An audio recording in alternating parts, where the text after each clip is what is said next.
Sup Shredders, my name is Logan aka Spiderhands and welcome to an SP Reacts where today we have ourselves an unreleased track from an act named Asa Gibbs titled Mortality vs Legacy, and if we switch over to here we have ourselves a track on the screen here. This is due I think to be released sometime in March. We're going to listen through this track from start till finish and we're going to hear what we think.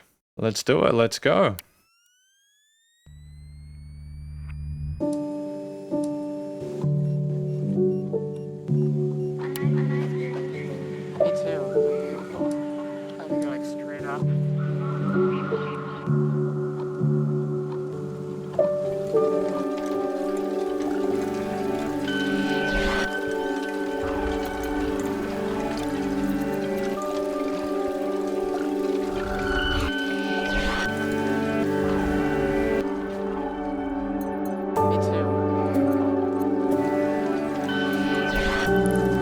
I mean, the sound design is insane.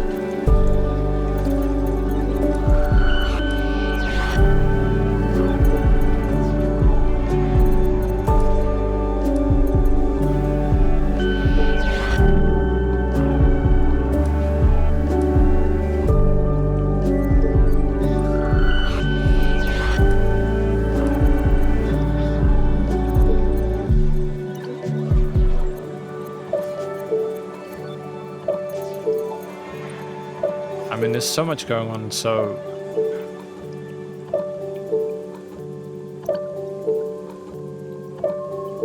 What are these? What's all the stone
I mean, the waterfall is pristine.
I think this is one of the most objectively creative pieces of music that I've listened to in a very long time, and we're going to talk about it more in the conclusion. Because welcome to the conclusion of my review of this track from an act named Asa Gibbs, titled Mortality versus Legacy. In this section, we're going to be providing an overall song analysis from, I suppose what I think the song is about all the way through to production, as there was a lack of like a core sort of main sort of vocal part, as well as any applicable constructive critique, and then finally my general thoughts from a listener's perspective. But first of all, what do we think this track is about? Ultimately, I think this is more of an interpretation of the concept of mortality versus legacy than trying to tell you a story literally through the eyes or the meter of a vocalist here. We've got some spoken parts. There's one point where they say, "What are these? What's all the stone for?"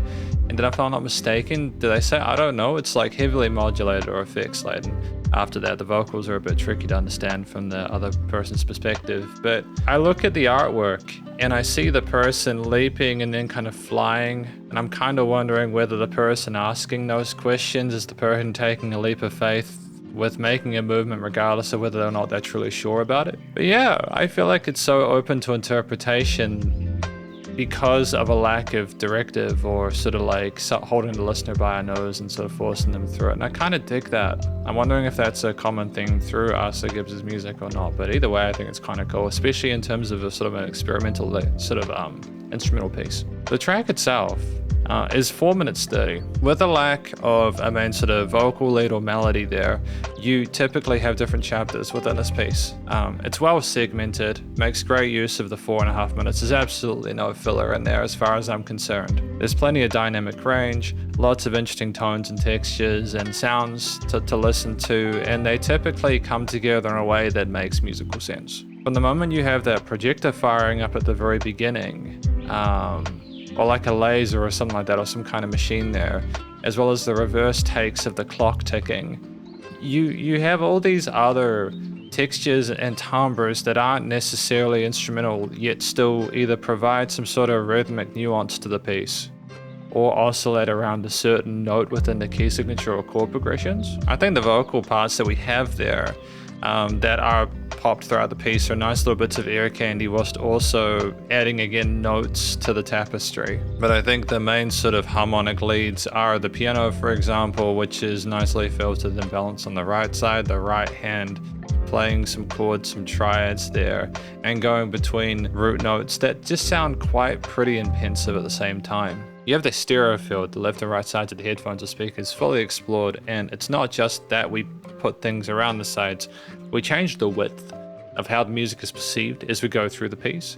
It starts to really explode in certain points, such as around the 20 mark with the rustling and quick sort of sequencing and fluttering of certain sort of synthetic elements. And we have all these reverse takes and kind of parts which almost seem a little bit discombobulated, but at the same time, the song is written well enough that you can kind of work along that. I do like that we have some drums come in later on, such as around the 50-second mark, but they're very low key and subdued in part because of the way they're filtered with the EQing.